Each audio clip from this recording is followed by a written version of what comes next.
Today, let's continue our exploration of thought as it relates to the Buddha's Eightfold Path.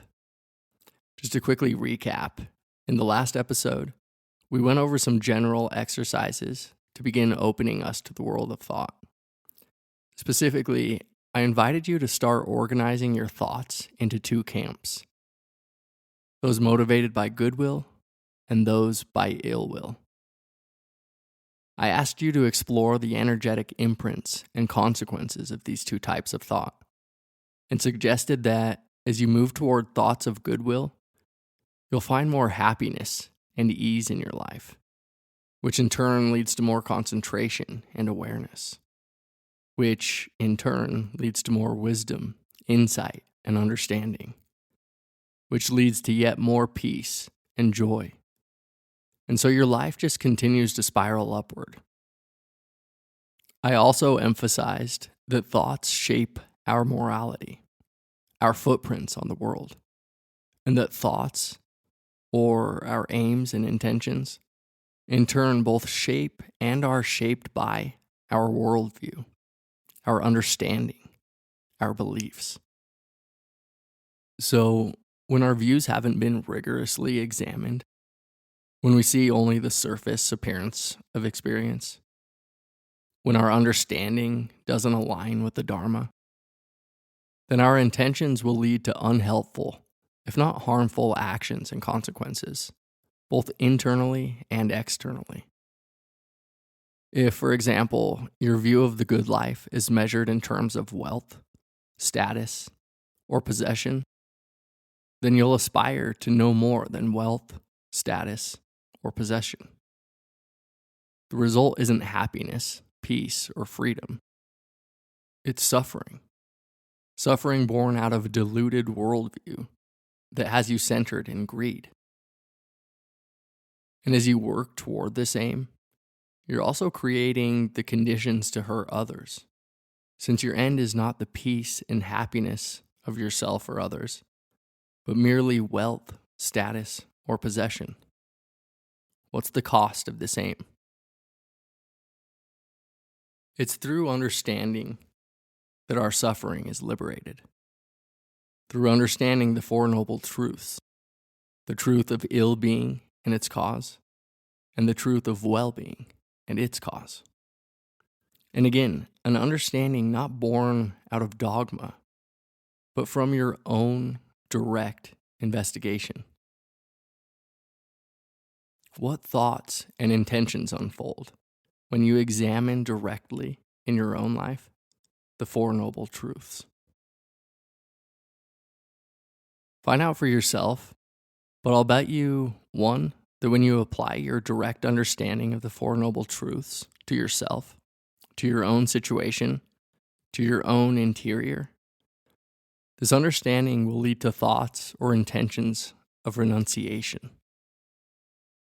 When we see how our lives are saturated with dis-ease and agitation, and we understand from our own direct investigation that this dis-ease comes from craving or clinging to things, attaching to them, the mind naturally begins to move toward renunciation.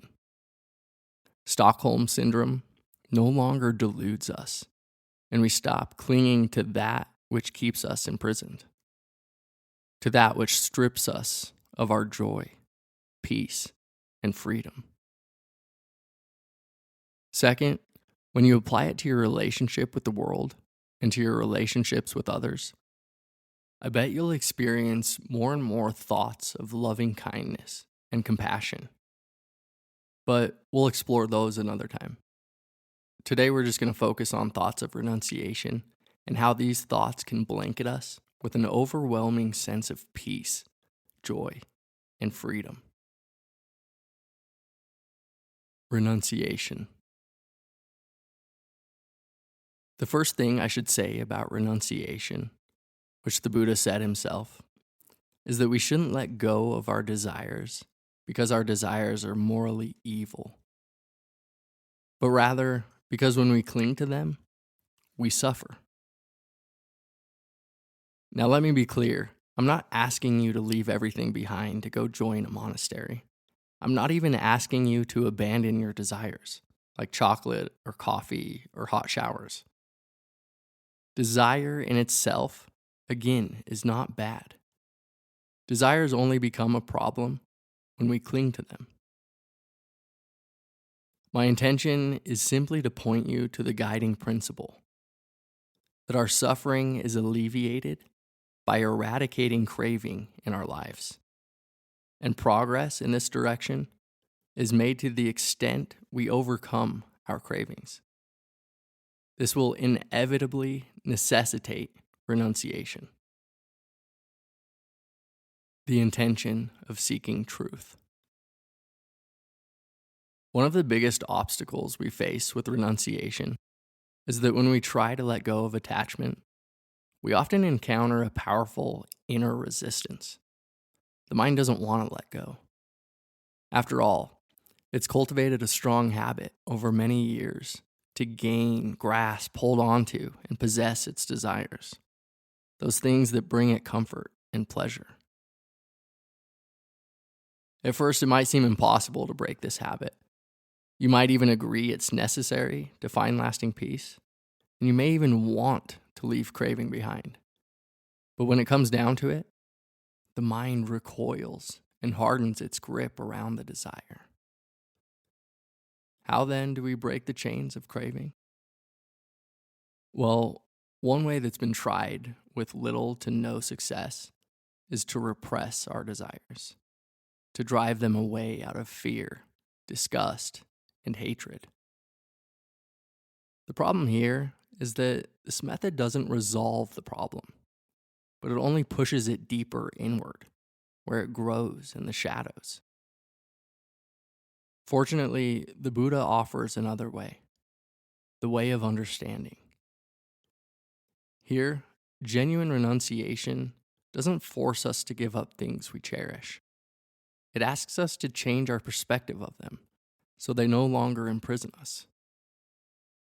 When we understand the nature of desire, when we investigate it directly within ourselves with an open and caring attention, we discover that desire, like all things, fade away all on their own without effort or struggle. When we see with wisdom the impermanent, selfless, ever-changing nature of reality, we see that there is in fact nothing to cling to. It's like trying to reach your hand into a river to catch and hold on to it. Again, we remain prisoners of desire because we view and believe it to be our means to happiness. So what we need is a shift in understanding, a shift in our view, beliefs, and perspective. We need to look past the surface appearance of things. Rather than view the world and its many objects in terms of what they can do for us, rather than see the world through the lens of our self-interests and wants, we need to dig deeper. We need to look through the lens of what is true. It's easy to discover and acquire what's pleasant. That's what animals do, without much thought. It is the pleasant, unpleasant, and neutral feeling tones that condition all of our automatic and unconscious behavior. But don't you want to be more than an if-then algorithm? Don't you want to be free? Then look with more than the intention to acquire the pleasant. Look with the intention to discover what is true. Though this may cost us some immediate comfort, lasting security and peace will always lie on the side of truth, not on the side of comfort. When we investigate desire directly and honestly, when we move past the surface, we discover that dukkha constantly lurks in its shadows, often as a steady strain of discontent. Desire and dukkha are always interwoven. Just consider the process of wanting. At the moment a desire arises, we feel a sense of lack, the pain of want. So, to end this pain, we try to fulfill the desire. And if we fail, we often get frustrated, disappointed, and sometimes we even collapse into despair or depression. And on the other side, even if we satisfy our desire, we'll find that dukkha is still there. We worry about losing our new possession, and so we fortify it and cling to it. Or after we get a hit of pleasure, we try to get another and another. We look for more and more of it, or try to get higher doses of pleasure. But like all things, the pleasant feeling it brings about is fleeting and impermanent. Often it lasts for only a fraction of a moment. Whether the desire is sex, food, wealth, power, or a relationship, loss and the pain that accompanies it is inevitable. Reflecting on the dukkha that is inherent in desire is one way to move away from desire and toward renunciation. Another way is to reflect on the benefits of renunciation. It's not, as you might imagine, to move away from happiness to grief, from abundance to destitution. It's to untie yourself from an entanglement in crude and quickly passing pleasures to a reliable happiness and peace. It's to pass from slavery and bondage to self-mastery and freedom. Look for yourself and see that under the surface, desire breeds fear, dis-ease, and sorrow, and that renunciation builds fearlessness, ease, and uninterrupted joy. The Buddha called the blessing of renunciation a cleansing of the mind. Just like when you fast and clear the body of toxins and contaminants, renunciation brings a purity, clarity, simplicity, and a contentment to the mind that stands in stark contrast to the busyness, clutter, and the constant nagging desires of everyday life. Reframing renunciation as non-addiction.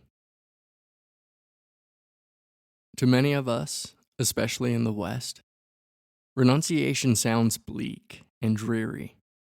It brings up feelings of repression, lack, deprivation, and scarcity. So we naturally meet it with resistance. But really, what we're trying to capture here is living without addiction. I found this reframe, offered by Joseph Goldstein, to be very helpful in my own practice. We're all familiar with a mind that's caught up in addiction. It's no fun. We say and do things we otherwise wouldn't, and end up hurting ourselves and others, often even those we hold most dear. It can be a total disaster when we don't satisfy our addiction. We have no freedom.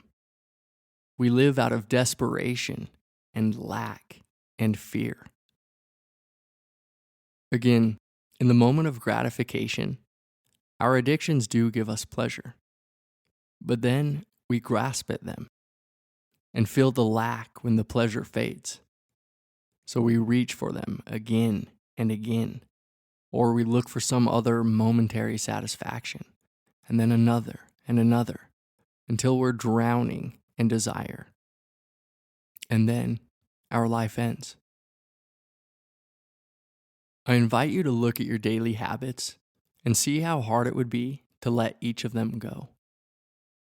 And I want to widen your lens here to include some habits you may not have thought of. In addition to habits around food, drinks, sex, masturbation, drugs, movies, and music, also consider habitual tendencies around comfort, work, esteem, wealth, power, the way you dress, the way you organize things, your cleanliness, and habitual tendencies around control. What about your phone, email, and social media? Can you put these down? What about moods, mind states, or emotions? Are you addicted to calm, excitement, rapture, or maybe even to fear, like the thrill of watching a scary movie or going to a haunted house? Is it a habit to expect your meditation to go a certain way? Are you addicted to your meditation practice itself? Do you get grumpy if it's interrupted or if you're not able to fit it into your schedule? What about the habitual quality of your attention? Investigate that. Is the habit of your attention scattered and racing? Is it tight, rigid, and strict? Is it relaxed and casual? A bit dull and lazy? Can you renounce proliferating thoughts, particularly thoughts of I, me, or mine, and instead come back to the simplicity of the moment, to the interconnected and ever-changing field of sounds, sensations, perceptions, feelings, thoughts, and emotions? Also consider if you're addicted to wanting itself. Do you ever find yourself scrolling through Amazon or Etsy or walking through Target, though there's nothing you really need? No worries, you're not alone. We all find enjoyment in wanting. The wanting is actually what gives us a hit of dopamine. Again, look at your habitual patterns for the day, your email, social media, phone, coffee, and sleep habits, and see what it would take to change those habits. You might be surprised at how hard it is to skip your hot shower, say, or your morning coffee. But go ahead and practice letting it go. See if it opens some space in the mind. As Joseph Goldstein says, renunciation aerates our lives and our habits. It allows for the biodegradation of those habits that no longer serve us. It clears space and provides the energy necessary for new growth. Practicing the wisdom of no. Wise restraint. Another very helpful practice I learned from Joseph Goldstein is what he calls the wisdom of no. Often in meditation and spiritual practice, the emphasis is on acceptance and surrender, which no doubt is an extremely important concept and aspect of spiritual life. But sometimes we get stuck in this framing and we forget to recognize and acknowledge that some things just aren't helpful. They don't lead to peace, freedom, and happiness. So it's important to also learn the practice of saying no. And this really is an art. We need to learn how to do it from a place of wisdom, from a place of love, kindness, and interconnectedness. When we say no with wisdom, we're not being oppressive or avoidant. It doesn't mean we push things away or deny their presence. We don't cast judgments or have aversion to what's arising. With the wisdom of no, or what Buddhists call wise restraint, we open to everything in our experience. But with clear comprehension, we discern which thoughts, mind states, situations, and actions are skillful and which are not. Those that bring peace and happiness, and those that bring suffering. And we turn away from those things that add to the world's suffering, not out of hate, but out of love. It's like saying no to our kid who's about to do something harmful. It's a no of care, of love and concern. Like Goldstein says, be aware of the mind's inner 2-year-old. Be a wise and loving parent to yourself. Remind yourself when appropriate, no, it's not a good idea. Again, Sayadaw U Tejaniya's practice is also useful here. As you watch proliferating or repetitive thoughts or desires, just ask yourself, is this helpful or harmful?